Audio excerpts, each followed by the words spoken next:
USA has improved since the last Women's Baseball World Cup. Veronica Alvarez explains how that process has been. For us specifically, throughout the last 5 years, it has changed, and we've been doing a lot of work to change our game, right? Get better and improve what we were presenting on field. So for us, we've done a lot of development camps and just a lot of opportunities to continue to challenge the players and continue to have the players challenge each other. So it's not just the 20 players that are here on this field. It's been a grouping of a lot of women that have partaken, in our USA Baseball events that have challenged each other. And, these 20 are better because the other 20 got better as well, and just been a group of women that have continued to compete. For Alvarez, the key to continue improving is the chance to compete. It's hard, when I look at the rest of the field, as far as the game, I think that as a grouping, everybody has gotten better, but it is hard to continue to compete and challenge each other when there aren't international events, available for us to compete in. So the more events that we could have, the better we're going to get.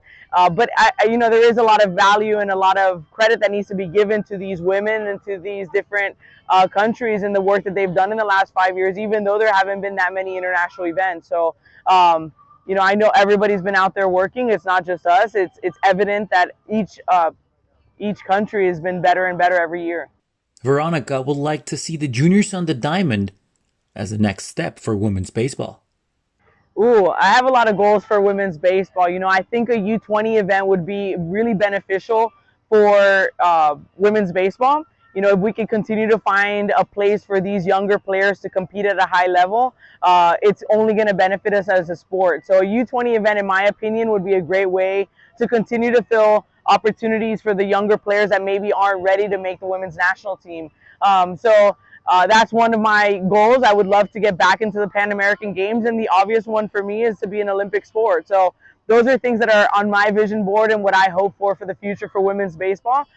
So the more opportunities that we get at a higher level in a more visible arena, the better the sport is going to be.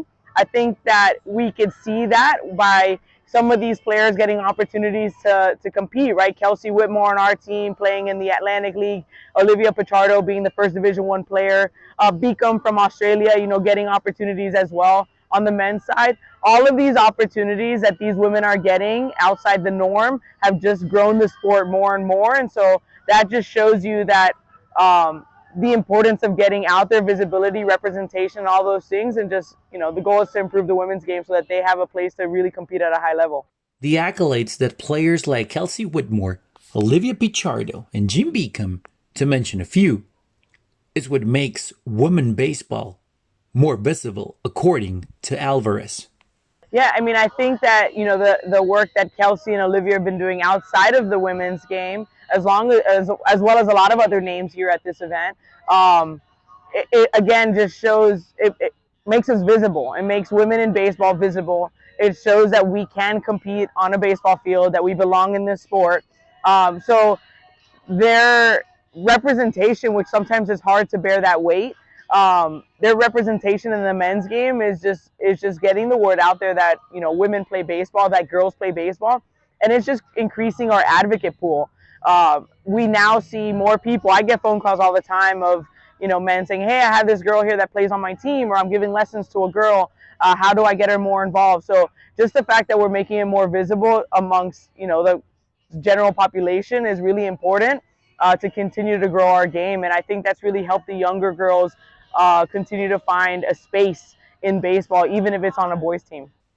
Alvarez doesn't consider we have to convince people to join women's baseball. They only need to see it for themselves. Yeah, so it's something that I've always said since I was a player. You have to see it to believe it. We could say it till we're blue in the face. You could see pictures, you could see video. Until you see it, like really see it, you won't really believe it. And when you do, is what we do, right? When you see it, you make believers. And so I used to call training when I was a player making believers, and that's really what we see as anytime these women get on field, we're making believers that women belong in baseball. And that's not just in the as players, but in coaching as well. And everyone that I've been fortunate to be around, understands that I know the game and that I belong in it. And that's what these players are doing on field. Anyone that sees them playing knows that they belong on a field and they deserve the opportunity to play. For Alvarez, a baseball trailblazer, having the chance to coach this group of players is definitely special.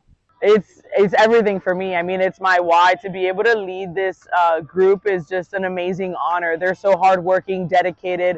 They apply themselves. They make adjustments on, instantly almost. So as a coach, it's really gratifying, to have a player that is all ears, listens, is eager to learn new information, and then applies it and trusts you, obviously. But it comes with building trust with them and relationships with them. But it's an absolute honor to coach this exceptional group of athletes. I mean, they're special, and I love people and I love watching people succeed. So to be able to watch these women succeed is my favorite thing.